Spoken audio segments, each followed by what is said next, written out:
ಆಗಿರ್ಬೋದು, ನಾಡಿಗೆ ಭಗವಂತನ ಅನುಗ್ರಹ ದೊರಕಿ ಜನತೆ, ವಿಶೇಷವಾಗಿ ನಮ್ಮ ಕೃಷಿಕ ಬಂಧುಗಳು ಅವರ ಒಂದು ವೃತ್ತಿಯಲ್ಲಿ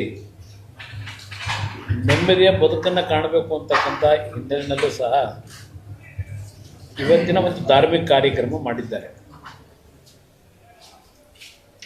ಆ ಕಾರ್ಯಕ್ರಮದಲ್ಲಿ ಭಾಗವಹಿಸ್ತಕ್ಕಂಥ ಹಿನ್ನೆಲೆ ಈ ದಿನ ನಾನು ಕೋಲಾರಕ್ಕೆ ಬರಬೇಕಾಯಿತು. ನಾನು ಕೋಲಾರಕ್ಕೆ ಬರದೇ ಇದ್ದರೂ ಕೋಲಾರಕ್ಕೆ ಸಂಬಂಧಪಟ್ಟಂಥ ಹಲವಾರು ವಿಷಯಗಳ ಬಗ್ಗೆ ನಮ್ಮ ಲೋಕಸಭಾ ಸದಸ್ಯರು ಮಲ್ಲೇಶ್ ಬಾಬು ಅವರು ಪ್ರತಿನಿತ್ಯ ಈ ಒಂದು ಜಿಲ್ಲೆಗೆ ಪ್ರಮುಖವಾಗಿರತಕ್ಕಂಥ ನೀರಾವರಿ ಸೌಲಭ್ಯದ ಬಗ್ಗೆ ಮತ್ತು ನಮ್ಮ KGFನ ಯಾವೊಂದು ಗೋಲ್ಡ್ ಮೈನ್ನಲ್ಲಿ ಇವತ್ತು ಒಂದು ಯಾವುದೇ ರೀತಿಯ ಚಟುವಟಿಕೆಗಳಿಲ್ಲ, ಅದಕ್ಕೆ ಏನಾದರೂ ಒಂದು ಕಾರ್ಯಕ್ರಮ ರೂಪಿಸಬೇಕು ಅಂತಕ್ಕಂಥದ್ದು ಪ್ರತಿನಿತ್ಯ ನನ್ನ ಜೊತೆ ಚರ್ಚೆ ಮಾಡ್ತಾರೆ. ಬಹುಶಃ ನಾನು ಒಂದು ಸಲ ಬೆಮ್ಮೆಲ್ನ ಒಂದು ಧರಣಿಯೇ ನಡೀತಿತ್ತು, ಆ ಸಂದರ್ಭದಲ್ಲಿ ಬಂದಿದ್ದೆ. ನಾನು ಎಲೆಕ್ಷನ್ಗೆ ಮುಂಚೆ ಆಗಲೇ MP ಆಗಿದೆ, ಮಂತ್ರಿಯಾಗಿ ಬಂದಿದ್ದೆ.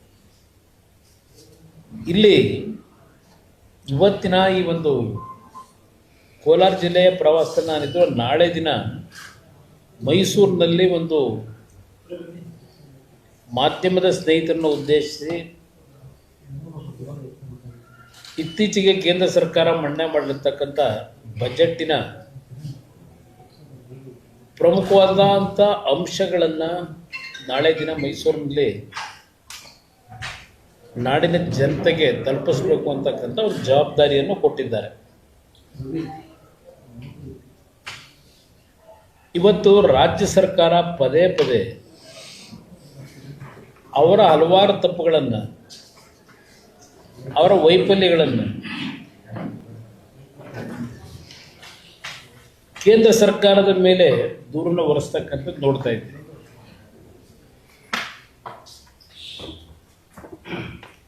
ಕಾಂಗ್ರೆಸ್ ಪಕ್ಷದಲ್ಲಿ, ಸರ್ಕಾರದಲ್ಲಿ ನಡೀತಾ ಇರತಕ್ಕಂಥ ಅತ್ಯಂತ ಪ್ರಮುಖವಾದಂಥ ಅಂಶ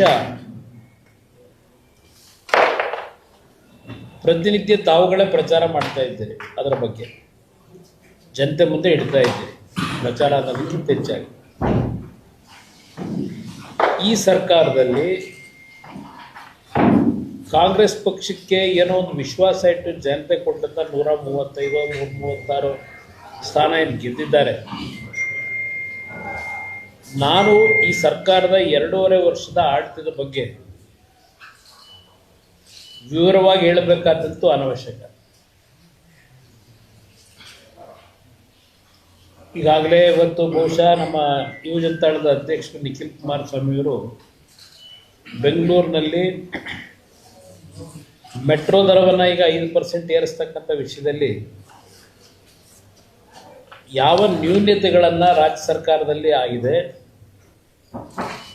ಅವರು ಮಾಡಿರ್ತಕ್ಕಂಥ ತಪ್ಪುಗಳನ್ನು ಮುಚ್ಚಿಕೊಳ್ಳಲಿಕ್ಕೆ ಕೇಂದ್ರ ಸರ್ಕಾರದ ಮೇಲೆ ಹಿಡಿದು ಅದರ ಬಗ್ಗೆ ಸುದೀರ್ಘವಾಗಿ ಹೇಳಿ ಬಂದಿದ್ದಾರೆ ಬೆಂಗಳೂರಿನ ಪತ್ರಿಕಾಗೋಷ್ಠಿಯಲ್ಲಿ. ನಾನು ಒಂದು ನಿಮ್ಮೆಲ್ಲರನ್ನ ಪ್ರಶ್ನೆ ಮಾಡ್ತಕ್ಕಂಥದ್ದು,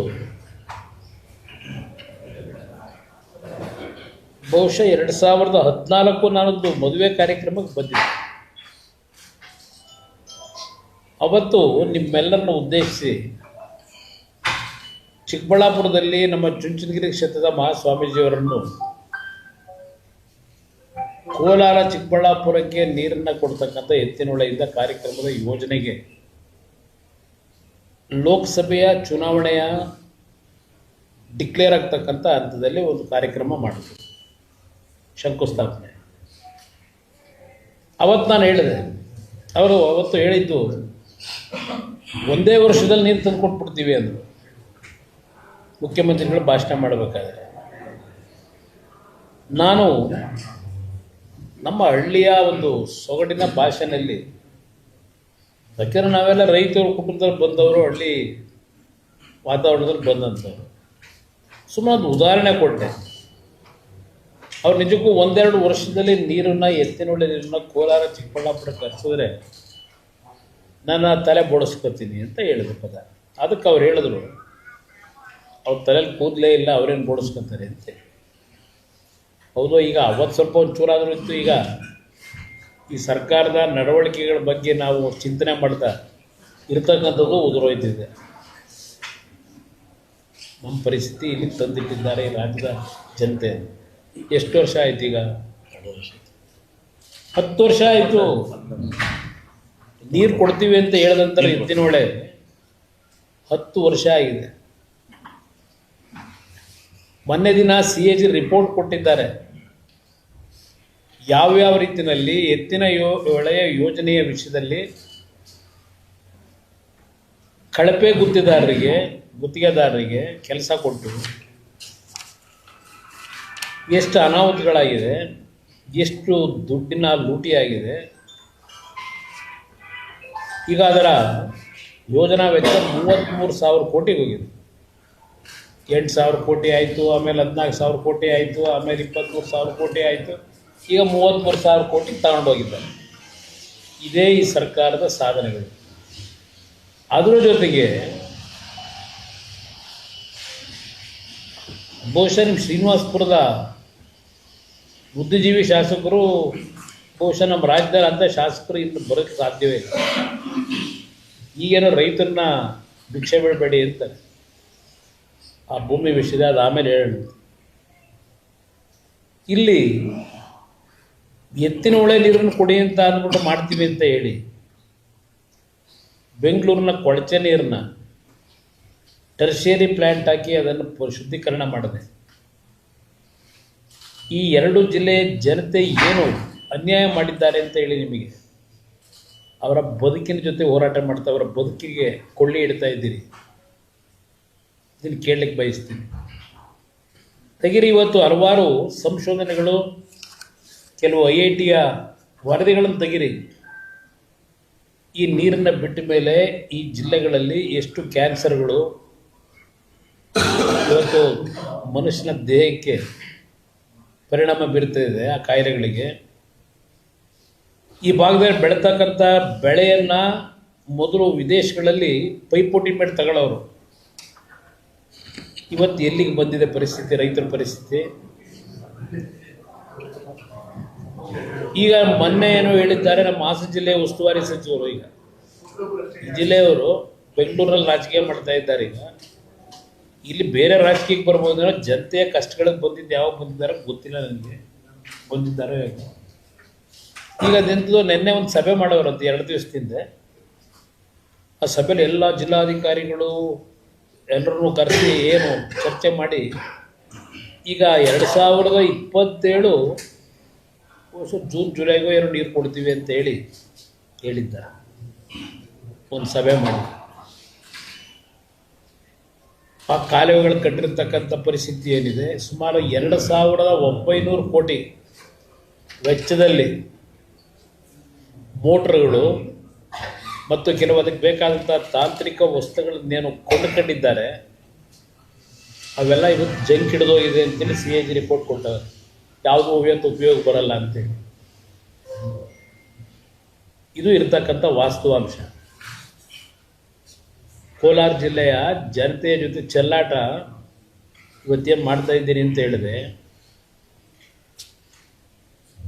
ಇವತ್ತು ಅಟ್ಲೀಸ್ಟ್ ಟರ್ಷಿಯರಿ ಪ್ಲ್ಯಾಂಟ್ನಾದರೂ ಹಾಕಿ ನೀರು ಕೊಟ್ಟಿದ್ರೆ ಅಭಿನಂದಿಸ್ಬೋದಾಗಿತ್ತು. ಸದ್ಯ 1-2 ವರ್ಷ ಮಳೆ ಚೆನ್ನಾಗಾಯಿತು. ಮಳೆ ಚೆನ್ನಾಗಿದ್ದರಿಂದ ಸ್ವಲ್ಪ ಕೊಳಚೆ ನೀರುಗಳು ಹರಿದು ಹೋಗಿದೆ ಹೊರಗಡೆ. ಇವತ್ತು ಬೋರ್ವೆಲ್ಗಳ ಪರಿಸ್ಥಿತಿ ಏನಾಗಬೇಕಾಗಿತ್ತು. ನಾವು 2006-7 ಯರಗೋಡು ಪ್ರಾಜೆಕ್ಟು ಮಾಧ್ಯಮದ ಸ್ನೇಹಿತರು ನಾನು ಕಣ್ ಸೇರಿಸಿದ್ರಿ. ಚಿತ್ರಾವತಿ ನದಿ ಡ್ಯಾಮಿನ ಇನಾಗ್ರೇಷನ್ಗೆ ಬಂದಾಗ ನಮ್ಮ ಬಾಗೇಪಲ್ಲಿನಲ್ಲಿ ಅವತ್ತು ಸಂಯುಕ್ತ ಕರ್ನಾಟಕದ ಪತ್ರಿಕೆ ಬರೆದಿರಿ ನೀವು ಯರಗೋಡು ಬಗ್ಗೆ. ನಿಮ್ಮ ವರದಿ ನೋಡಿದ್ರೆ ನಾನು ತೀರ್ಮಾನ ಮಾಡಿದೆ ಯರಗೋಡು ಪ್ರಾಜೆಕ್ಟ್ ಮಾಡಲಿಕ್ಕೆ.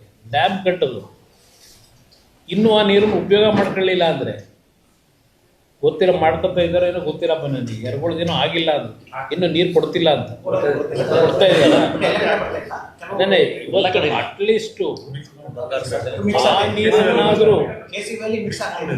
ಅದನ್ನ ನಾನು ಹೇಳ್ತೇನೆ. ಆ ಎರಗೋಡ್ನ ಅತ್ಯಂತ ಪರಿಶುದ್ಧವಾದ ನೀರನ್ನು KC ವ್ಯಾಲಿಗೆ ಉಪಯೋಗ ಮಾಡ್ಕೊಂಡು ಅದನ್ನು ಮಿಕ್ಸ್ ಮಾಡ್ಕೊಂಡು ಈ ಜನಗಳ ಮುಂದೆ ಏನಾಗಬೇಕು ಅಂತ ಮಾಡಿದಿರಿ. ಹಲವಾರು ತಾಲೂಕಲ್ಲಿ ವಿಕಲಚೇತನರನ್ನ ನಾನು ನೋಡಿದ್ದೀನಿ. ನಾನು ಮುಖ್ಯಮಂತ್ರಿ ಇದ್ದಾಗ 2006-7ರಲ್ಲಿ ಜನತಾ ದರ್ಶನದಲ್ಲಿ ಕನಿಷ್ಠ ಒಂದು 50 ಜನ ಇರೋರು ವಿಕಲಚೇತನರು. ನಾನು ಕಣ್ಣಾರೆ ನೋಡಿರ್ತಕ್ಕಂಥದ್ದು. ಈ ರೀತಿಯ ಈ ಒಂದು ಜಿಲ್ಲೆ ಜೊತೆ ಚೆಲ್ಲಾಟ ಯಾಕೆ ಆಡ್ತಾ ಇದ್ದೀರಿ? ನೀರಾವರಿ ಮಂತ್ರಿಗಳು ಅಲ್ಲೇ ಭಾಳ ಗಡುವುಗಳು ಕೊಟ್ಬಿಟ್ರು ನೀರು ಬರೋ ವಿಷಯದಲ್ಲಿ. ಇನ್ನು ಎಷ್ಟು ದಿವಸ ಆಗುತ್ತೆ ಅನ್ನೋ ಸತ್ಯನಾದ್ರೂ ಹೇಳ್ಬೇಕಲ್ಲ.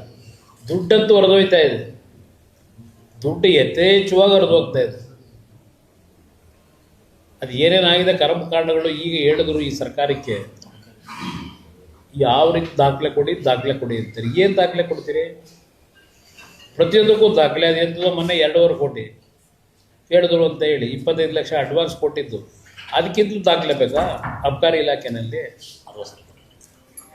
ನಾನದು ಘೋಷಣೆ ಮಾಡಿದ ದಿವಸನೇ ಹೇಳಿದೆ, 700 ಚಿಲ್ಲರೆ ಹೊಸದಾಗಿ ಅಂಗಡಿ ಕೊಡ್ತಕ್ಕಂಥ ನಿರ್ಧಾರ ಮಾಡೋದ್ರಲ್ಲ, CL7 ಯಾವುದು ಹೇಳಿದ ದಿವಸನೇ ಹೇಳಿದೆ, ಅದು ಘೋಷಣೆ ಮಾಡಿದ ದಿವಸನೇ ಇದು ದುಡ್ಡು ಹೊಡೆಯೋ ಕಾರ್ಯಕ್ರಮ ಅಂತ ಹೇಳಿ. ಯಾವ ದಾಖಲೆ ಬೇಕು ನಿಮ್ಗೆ ಇದಕ್ಕೆ? ಸದ್ಯ ಈ ಗಲಾಟೆ ನಡೀತಿದೆಯಲ್ಲ, ನಮ್ಮ ಪಕ್ಷದ ಹೆಸರು ಎಲ್ಲೂ ಬರಲಿಲ್ಲ ದೇವರಿಂದ, ಜನತಾದಳದ್ದು. ನಾನು ಇವ್ರ ಜೊತೆ ಸರ್ಕಾರ ಮಾಡಿದಾಗ ನಮ್ಮ ಅಧಿಕಾರಿಗಳಿಗೆ ಹೇಳಿದೆ, ಫೈನಾನ್ಸ್ ಸೆಕ್ರೆಟರಿಗೆ, ಈ ಇಲಾಖೆ ನಾನು ಯಾರ ಕೈಗೂ ಕೊಡಲ್ಲ. ನನಗೆ ಬೇಕಾಗಿರೋದು ನನ್ನ ರೈತರ ಸಾಲ ಮನ್ನಾ ಮಾಡಲಿಕ್ಕೆ ನನಗೆ ದುಡ್ಡಿನ ಅವಶ್ಯಕತೆ ಏನಿದೆ, ಸೋರಿಕೆ ಆಗೋದು ಬೇಡ. ಇವೆಲ್ಲ ಮಂತ್ಲಿ ಕಲೆಕ್ಷನ್ಗಳು ಇವೆಲ್ಲ ಏನು ನಡೀತಿದೆ ಇದೆಲ್ಲ ನನ್ನ ಇದರಲ್ಲಿ ಬರಬಾರ್ದು ಅಂತ ಹೇಳಿ ಅವರಿಗೆ ಸಂಪೂರ್ಣ ಜವಾಬ್ದಾರಿ ಕೊಟ್ಟು ಸಾಲ ಮನ್ನಾ ಹಣ ಜೋಡಿಸ್ತಕ್ಕಂಥದ್ದಕ್ಕೆ ನಾನು ಆ ಸಂದರ್ಭದಲ್ಲಿ ಪ್ರಾಮಾಣಿಕವಾಗಿ ನಡ್ಕೊಂಡಿರೋದು. ಇದು ಭಾಳ ಸ್ಪಷ್ಟವಾಗಿ ಹೇಳ್ತೀನಿ. ಈ ರೀತಿಯ ಈ ಸರ್ಕಾರಗಳು ಏನು ನಡೀತಾ ಇದೆ, ಇನ್ನು ಎಷ್ಟು ವರ್ಷ ಬೇಕು ನಿಮಗೆ ಕೋಲಾರ ಚಿಕ್ಕಬಳ್ಳಾಪುರಕ್ಕೆ ನೀರು ತರಲಿಕ್ಕೆ? ಇವತ್ತು ನನಗೆ ನಮ್ಮ ಮಲ್ಲೇಶ್ ಬಾಬು ಅವರು ರಿಕ್ವೆಸ್ಟ್ ಮಾಡ್ತಾ ಇದ್ದಾರೆ, ಏನಾದರೂ ಮಾಡಿ ಕೃಷ್ಣಾ ನದಿ